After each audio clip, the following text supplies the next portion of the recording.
Good morning and welcome to Band Shirt Tuesday and the O-Scope Wizard. I'm Gabe, the O-Scope Wizard.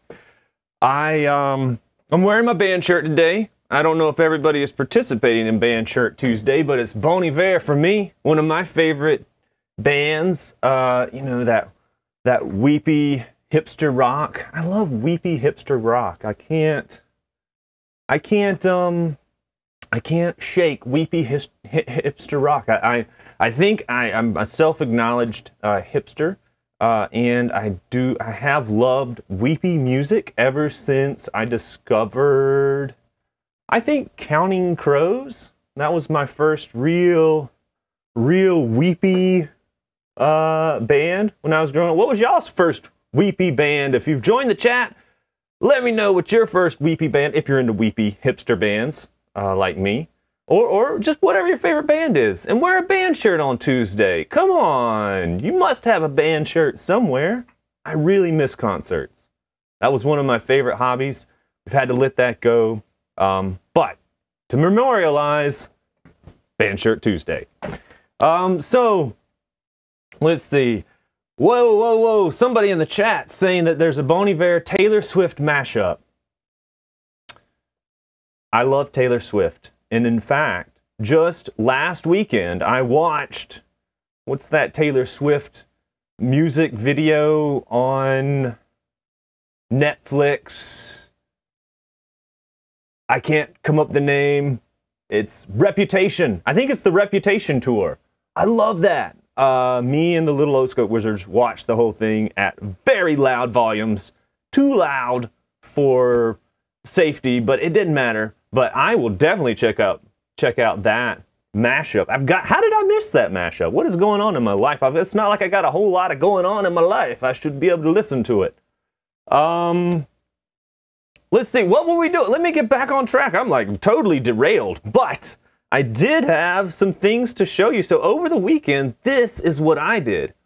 I spent a lot of time looking at my wiring. We had kind of a rat's nest. Then I dropped the camera on the wires. Because you got to drop the camera on the wires at least once. And then I just proceeded to pull everything out of the amplifier board. And then I wanted to put the lights behind the volume knob recessed into the wood. And I don't really know how to do much woodworking, but I bought a little end mill, which is a little router bit for my very cheap Dremel knockoff. Not a true Dremel, a Dremel knockoff. Oh, and don't forget my timer. I won't forget my timer. Let me start my timer right now. I'm a little late, but that's okay. 20 minutes, we're into it. I routed, and then I rearranged the components on my board to try to address the rat's nest of wires that was happening and allow me to kind of understand how the signals are flowing.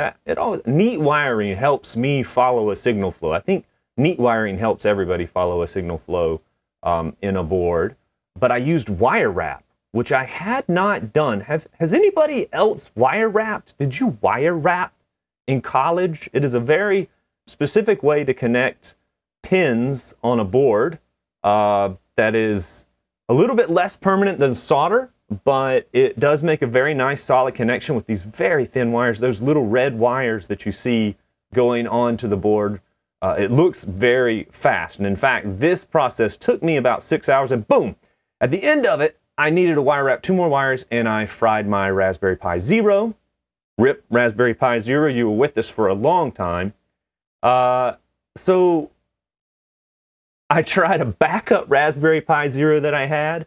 That didn't work. It was DOA, and I did not realize that until I finally tried to plug it in, so then I returned that.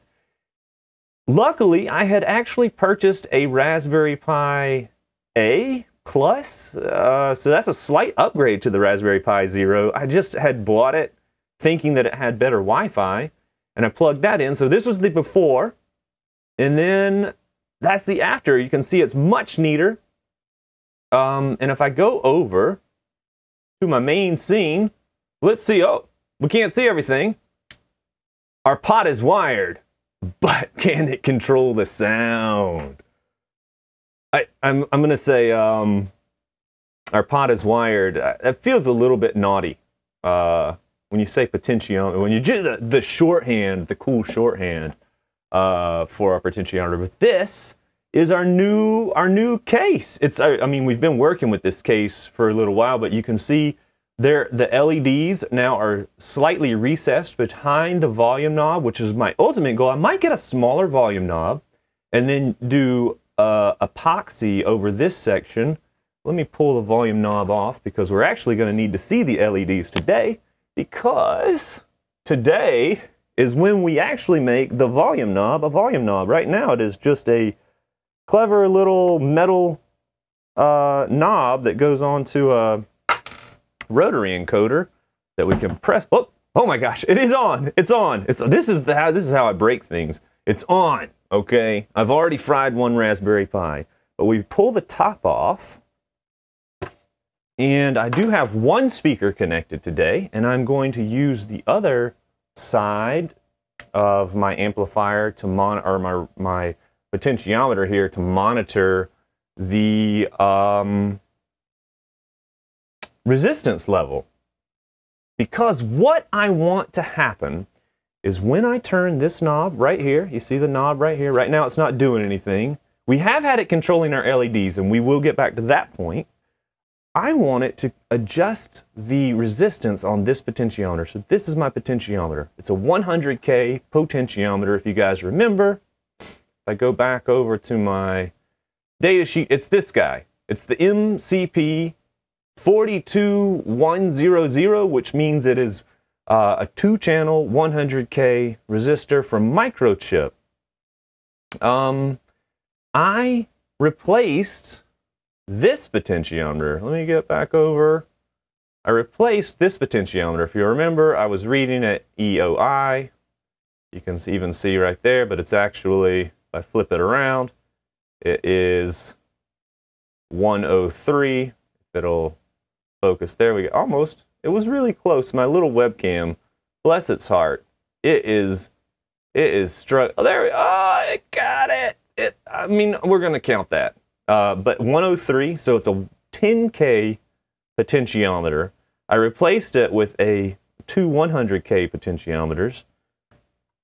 The implications are, I am not sure what. They can't be perfect, though, because if the system expects 10,000 ohms and it sees 100,000 ohms, chaos will ensue. With that in mind, so I have this wired up, and I spent hours and hours getting it wired up. Over the weekend, actually, was it over the weekend or was it just yesterday?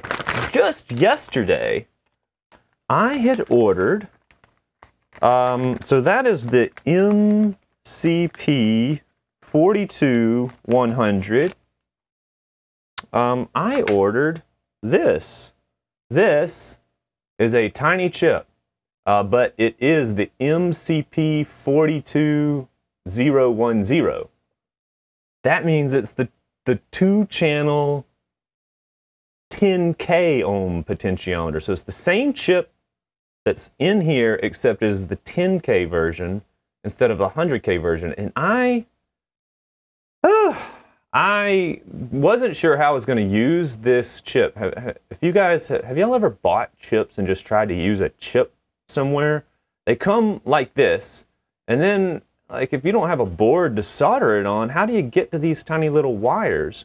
So with that in mind, I was at Adafruit, the hobbyist, the super nerd genius website. That I just put genius in there just in case. I feel like everybody feels like nerds are geniuses. We are not. We are just nerds and willing to spend some time figuring things out. But it had a board that actually fanned all the pins of this chip out to little headers. So now I can get, oh yeah, people have bought chips before. There are other nerds in the chat, super nerds. Potato chips, corn chips. I have personally bought sweet potato chips and those other root vegetable chips that are barely chips. But they also seem like they're more healthy, but they're way covered in salt, so I'm not sure. Okay, some people are saying they used a heat gun and solder paste. They are more pro than me. All I did was take the little chip and, oh my gosh, this is how I shorted my Raspberry Pi out. I soldered it onto a board like that, put some headers on it, and now we can try the 10K version of our potentiometer. But since I have the 100K version wire wrapped in, it looks like some people have wire wrapped. And some of the audience are hippies and not nerds. I want to be a nerd hippie. I think that's a good combo. But if you have not wire wrapped, here's a wire wrap tool, and you take really skinny wire like this, and you put it in the tool, and you put the tool on a pin, like, let's see if we can get it pointed, like that, and then you turn the wire around the pin. I'm not going to do it because that is literally how I fried my Raspberry Pi Zero. I had it turned on and I was like, let me just add one more wire with it on. Gabe, you went to school for 5 years to understand how electricity works. It can get loose if you short wires together. You'd think all that money my parents paid to get me educated, and I still managed to short out. So this is my shorted out Raspberry Pi Zero. I was so disappointed. I was so disappointed when this thing died.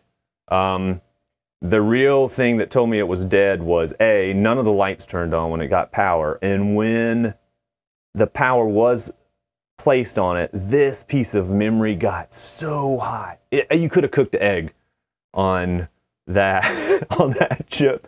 Don't make changes in the wires while it's on. Come on! I mean, if you have little pins that have plastic shrouds around it, fair. Add a pin. I'm using a piece of metal here, and I'm just shorting everything out. I'm just like a bull in a china shop, a hyena in a spaghetti store. I feel like bulls are getting a bad name, so I was going to throw another animal under the bus. But here are my potentiometer going into my amplifier. So this is the potentiometer. The audio comes into one side of the potentiometer, the A pin. If I go back over to my data sheet, the audio comes into the A pin and it goes out the wiper pin, and the B pin is tied to ground, and it has 2 channels, so that is replicated twice. Now let's see if we can actually control the audio volume of my system. Somebody in chat's guessing that it might just be one capacitor blown. It might be just one capacitor blown on my Raspberry Pi.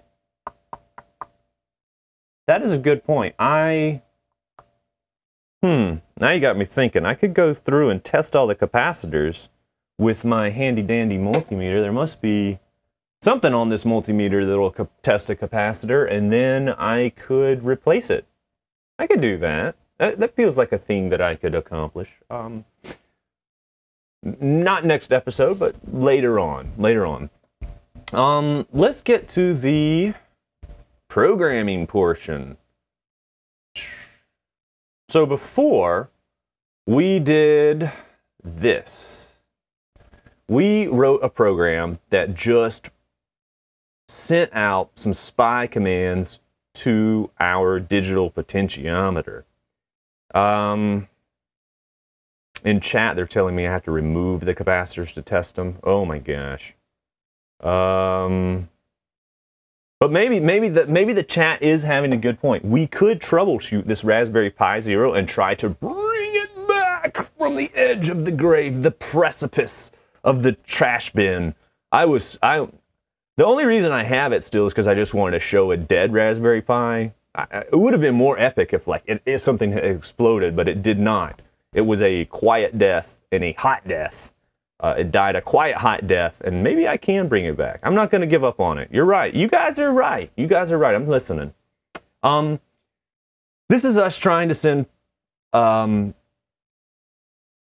spy commands to our digital potentiometer, and we did get this working. So we were able to control the resistance of our potentiometer using spy. And here is the code that actually runs on a Raspberry Pi right now and adjusts the LED. So if I go over to the Raspberry Pi and crank up this code, hopefully everybody can see it. I've tried to make the font very large so that now, I'm going to be honest, guys, I'm kind of loving this huge font. Before I used tiny font, but now I'm using this huge font and it's making me feel like I have X-ray vision.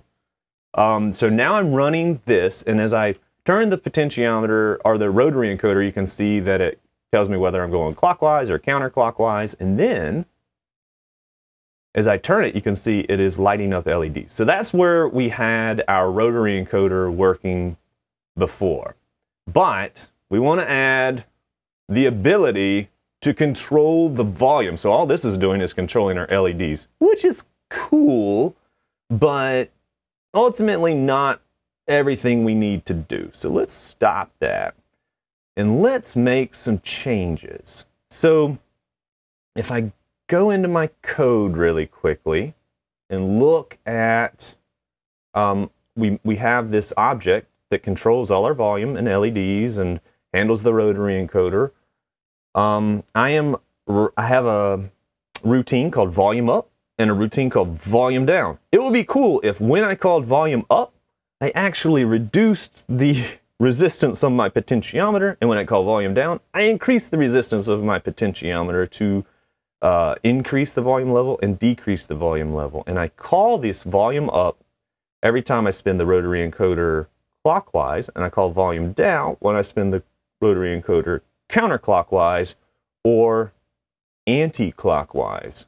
I think the people in Britain might say anti-clockwise, which sounds somewhat more fancy. I feel like when we say anti-clockwise, we're saying something a little bit more fancy.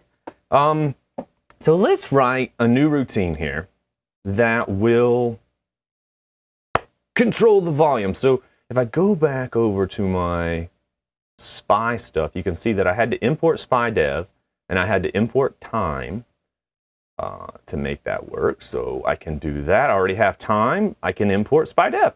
So let's import SPI dev. SPI dev. That's my library that I am using in Python. It works like a champ. And then right here below right LED, I am going to make a new subroutine called write volume. Write volume, and we'll pass it itself, and we'll pass it a volume. The volume will be the thing that hopefully we write. So don't tell anybody. Don't tell anybody, but I already wrote this routine because writing code, as we've talked about before, might not be a team sport. It might not be a team sport. So here is the command. Let's just go through the routine. I write the volume to both potentiometers. This is the command that you need to write. 1, 3. We remember that from our data sheet. If I can find my data sheet, where is it? Over here. Not the data sheet. We have the Wikipedia page on DF Robot that talks about the command bits. It's in the data sheet, but this is just easier to get to. I write a 1 in the upper nibble, and then I write a 3 in the lower nibble, and that tells me that I want a command, write data to both potentiometers. And that's how we do that. So that is what we are attempting to do. So we write the volume to both potentiometers, and then the volume we're going to write is going to be whatever volume we wrote in divided by 100, make it a percentage, and then times 255, because our digital logic in this case goes from 0 to FF or 0 to 255. So if the volume to write is 0, so if it's 0 volume, if it's off, there is a command that shuts down both potentiometers. The reason I did this is because when you put the potentiometer in shutdown, it shorts the wiper to ground, which is good. and it opens wiper A up, so it keeps it open. That's the maximum resistance between my audio signal and my amplifier input, which when the volume is at 0, that is what I would like. I don't want any volume. Now, so I changed that command if the volume is 0. Now I'm going to open up my library, connect to my device here with spy.open and device 0 on address 0, which tells me to use chip select 0, which is how I have it wired. Now I am writing at, what is this? A megahertz, I believe. So 1, 2, 3, 4, 5, 6, 1 and 6 zeros is a megahertz. So I'm writing in a megahertz, which is way faster than a human can even comprehend anything. And then I actually write the thing. So I write the command and then I write the volume. So I write, send this volume to both potentiometers, and then I close it. So now I'm writing the volume. So now we need to do that. Right? We need to make that happen. So in volume up, as I changed the volume, I can just do. So I've changed the volume. I've increased the volume. The volume part of this whole thing is working. Let's actually write the volume to the potentiometer. So we will do self.write volume. And I need to send it the volume. So I'll self.volume. I wrote it this way so other things could set the volume besides just this object. I don't know if that's good or bad. I'm just trying things out. I am not, by any means, a software architect. So if you guys have good ideas on how to architect software, you put your thinking caps on it, let me know. I am taking suggestions. And somehow I've lost the chat. Okay, there's the chat. Chat's okay. We're still just paying attention. So, volume up, volume down, writing volume. I think that's going to work. I think that's going to work. Let's save it. Let's save it. Okay, so we saved it. And let's get it over to my Raspberry Pi and let's make it happen.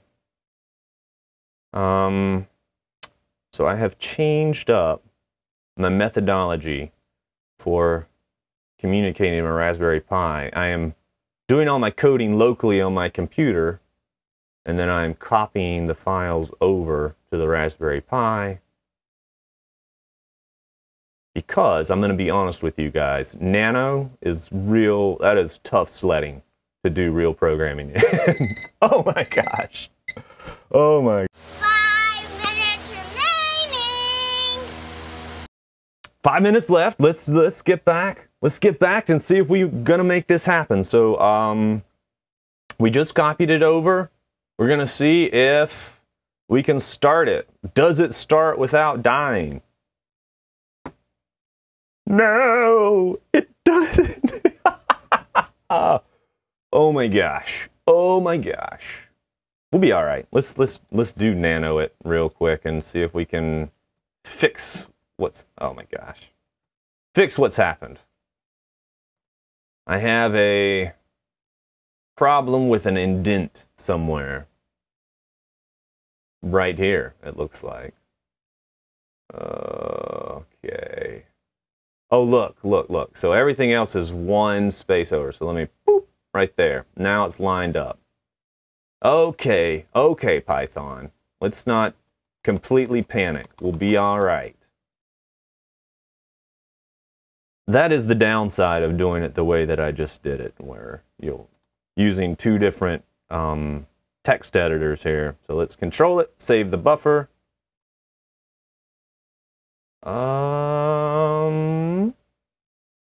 Now let's try to run it again. Okay, it's running. And if I go back over to my webcam, I can see the lights are still changing. Is volume happening? So I'm going to try to send some music over to it. So let's send some music via AirPlay, which is how I've been doing this a lot. So music is playing towards it. Look, look, guys.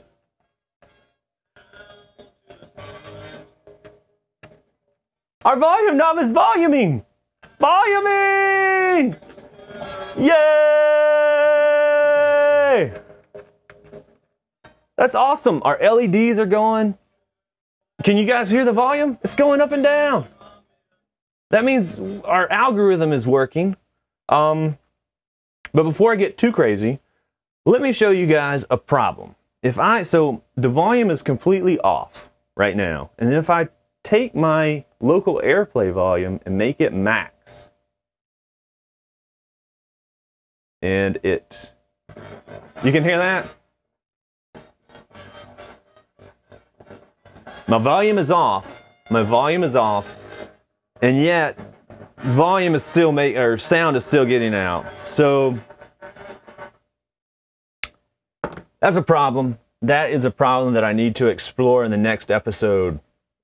My volume works, but somehow my input is being overdriven, and it is defeating my potentiometer, and that might be because I'm using a 100K potentiometer and not a 10K. I'm not sure what's going on. Let me show you one more time. Let me show you one more time what it sounds like when the volume is off and the song is going. So volume is off. Turn song up to max volume here on AirPlay.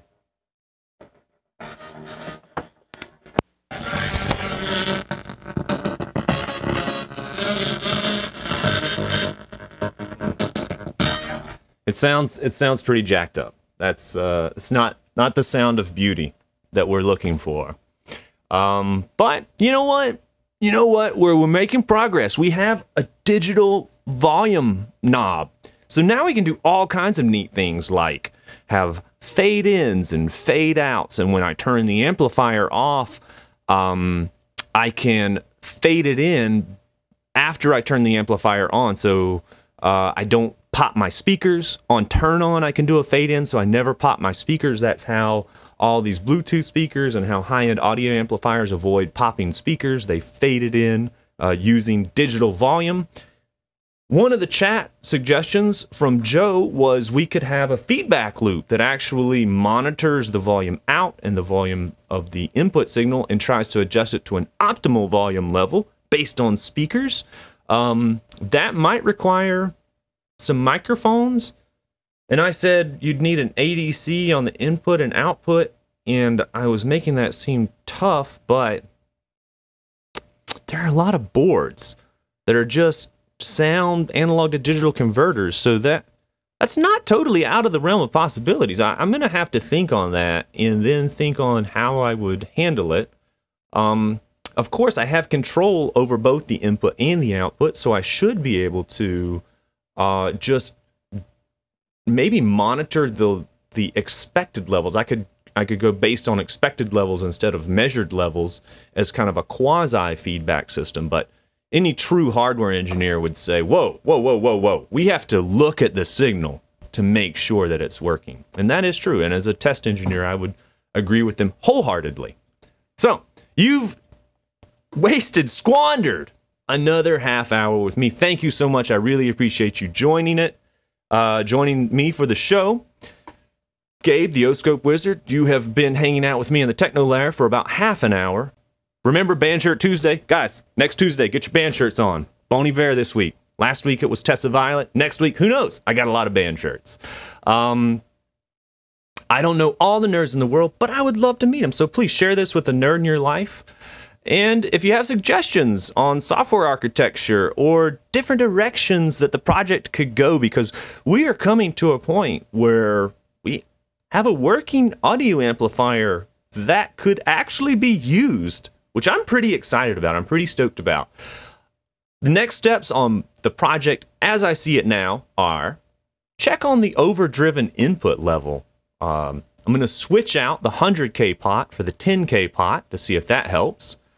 I'm also going to adjust the colors of the LED light ring. I mean, right now we're using just white, but it'll do any color. So I'm going to have different colors for different audio sources, and whether you use an external input. One of the cool things that I want to do is when the amplifier goes to sleep, I want to pulse the lights so that they kind of breathe to let you know that it's asleep, which I think is a cool effect.